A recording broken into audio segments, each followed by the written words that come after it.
few weeks ago, I made a video about some of the things that your therapist wishes you knew about yourself before you start therapy. And from that video, I got a lot of questions about how do I prepare for therapy. And so in this video, I will be answering some of those questions. How do you go to therapy? What should you know about therapy? How should you prepare psychologically for therapy to be effective for you? The first thing you need to know about therapy is that the relationship you have with your therapist is going to be the number one determinant of the success of therapy for you. And what do I mean by that? I mean that if you don't trust your therapist, if you feel embarrassed to tell your therapist the truth, if you feel that you need to lie to your therapist for them to accept you, if you feel rejected by your therapist, if you feel like your therapist is judging you, that is going to stop you from getting the best from therapy. And if you've listened to the past few statements I've made, I've focused everything on you. It is your perception of the relationship you have with your therapist that is going to determine how well you're going to benefit from therapy. So if you go to therapy and you feel that there is a disconnect, you don't click with your therapist, it's important either you address it with the therapist or you can decide to go and find somebody else. Finding a therapist takes time. It is a process that requires you to meet so many people before you eventually find one that you click with. Again, your perception of the relationship you have with your therapist is going to be the number one determinant of whether you'll benefit from therapy or not. The second thing you need to know about therapy is that healing is not linear. So you will not get from point A, where you are struggling with A1, 2, 3, 4, and 5, and then you get to point B and handle the challenges of point B, then go to point C and handle those challenges, and then eventually you get to point Z and you are fully healed, you have succeeded, you have now graduated, perfect, you have the perfect mental health. That is not how therapy works. Sometimes you're going to find yourself having dealt with so many things and you're feeling very strong and happy and you feel like everything is going really well. And then you wake up one morning and you realize there's something that you addressed maybe in session 2 that suddenly feels very heavy that you need to go back to it. It will take time. Sometimes you'll find yourself going back to things you've already addressed. Sometimes you'll find yourself in a really, really good place. And sometimes you'll find yourself in the middle and you don't know what is happening. And that is part of the process. The third thing is that there is no expected number of sessions that you have to do in therapy. You can't be forced to come for 6 sessions, to show up for 10 sessions or 2 sessions. You can stop therapy whenever you want to stop therapy. And you don't have to ask your counselor for permission to stop therapy. You can just state that you want to stop. They're not going to fight you, and they're not going to start trying to convince you of how you should stay and all these things.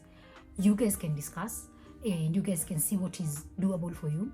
I have had sessions where a client maybe was coming for therapy once a week, and after a few weeks they feel that they don't need to come to therapy every single week. So they decide to have maybe 2 sessions per month. That is totally acceptable. It gets to a point where some clients decide they're going to do 1 session per month, and it is totally acceptable. Your therapist is not going to get angry at you because you've decided to reduce the number of times that you come to therapy. If you decide to end therapy altogether, your therapist is not going to get angry at you. They will understand your reasons, and they might not agree with those reasons, but it is not going to be a tug of war. It's not going to be at you guys are arguing about you stopping therapy. So if you get to a point where you feel that you no longer need to be in therapy, you can discuss, you can have that conversation with your therapist, and you can end therapy. There is no expected number of sessions that you have to show up for therapy for it to be effective.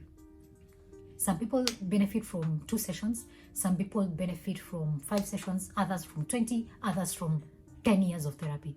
It looks different for everybody because it's an individual process. Fourth thing that you need to know about going to therapy and being in therapy is that recovery and healing is more than just feeling better. So you might be saying that you will know therapy is working if you start feeling better.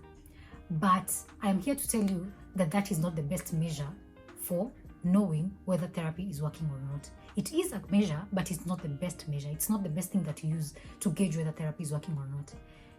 You feeling better means that the symptoms you came with in therapy have reduced. So for example, if you came to therapy having so many anxiety attacks in a day, and after a few sessions in therapy, your anxiety attacks have reduced. You're no longer having the attacks on a daily basis, or you're no longer having the attacks every hour. Your anxiety attacks are reduced, right? And that is good. You're feeling better. But that does not mean that you've healed and you've recovered. That just means that your symptoms are reduced. If your symptoms are reduced, it does not mean that your underlying issues have been addressed. The reason why you are having anxiety attacks can still be there, even when the anxiety attacks have reduced. When you go to therapy and your therapy asks you about what you're trying to achieve in therapy, you can, yes, it's okay to say that you want to have a reduction of symptoms and to feel better, but that should not be the final benchmark to gauge whether your therapy has been effective, whether you've benefited from therapy or not. What shows that you've benefited from therapy is being able to have dealt with the underlying issues that were affecting you, the underlying issues that were causing the problems that you were facing, the underlying issues that were causing the symptoms you were experiencing.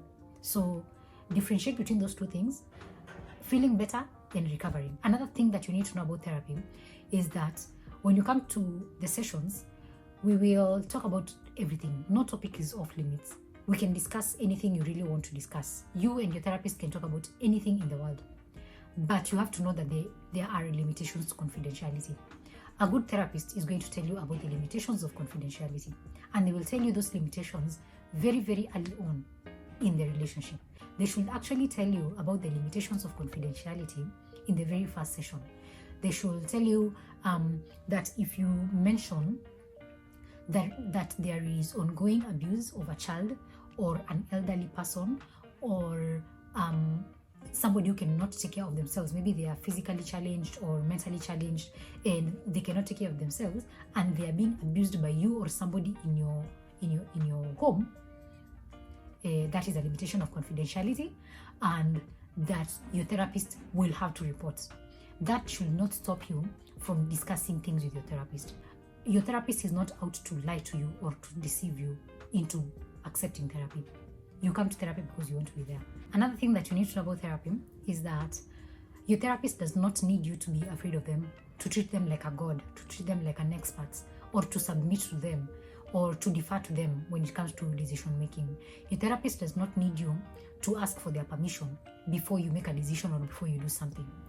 If your therapist offends you, if your therapist makes you feel abandoned or neglected, or if you feel like your therapist is not serving you or helping you meet the needs that brought you to therapy, if you feel like your therapist is not listening to you, it is okay for you to tell them, bro, you're not listening to me.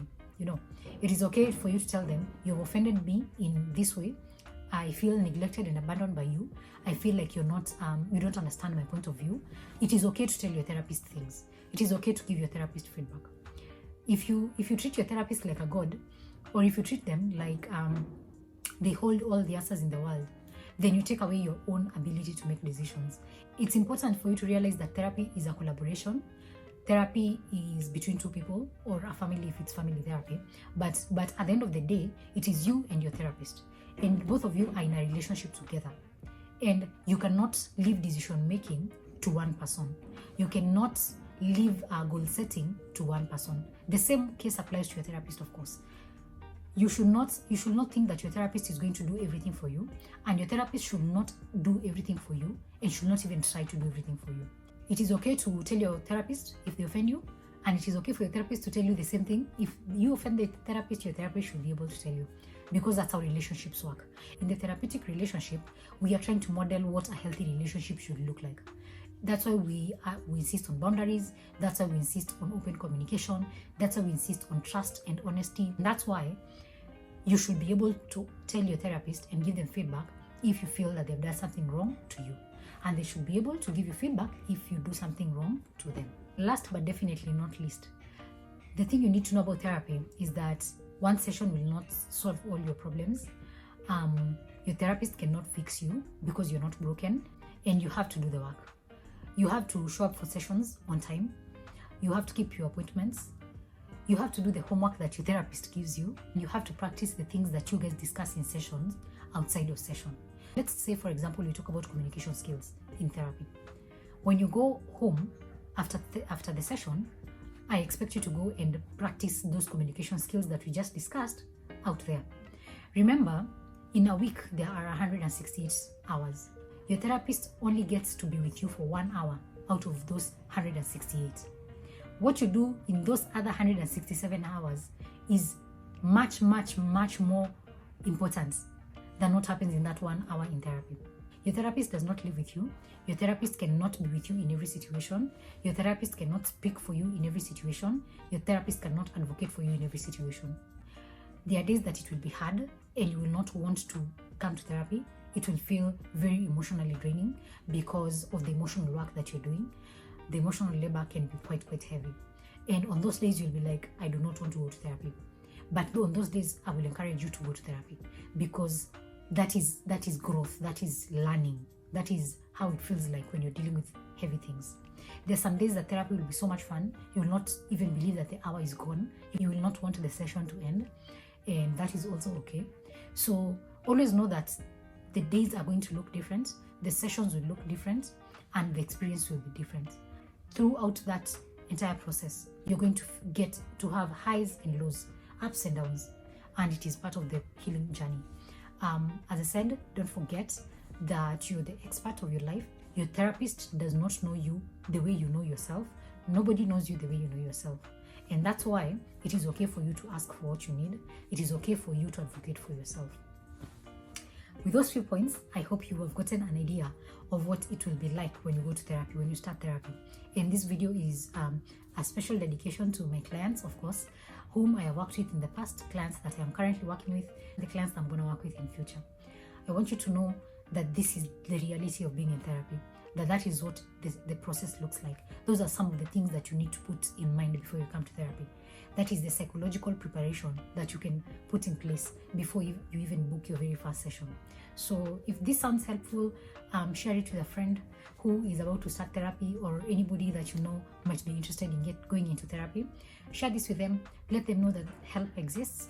If you have not watched my other video about what you need to know about yourself before you start therapy, this is a good time to go and watch it.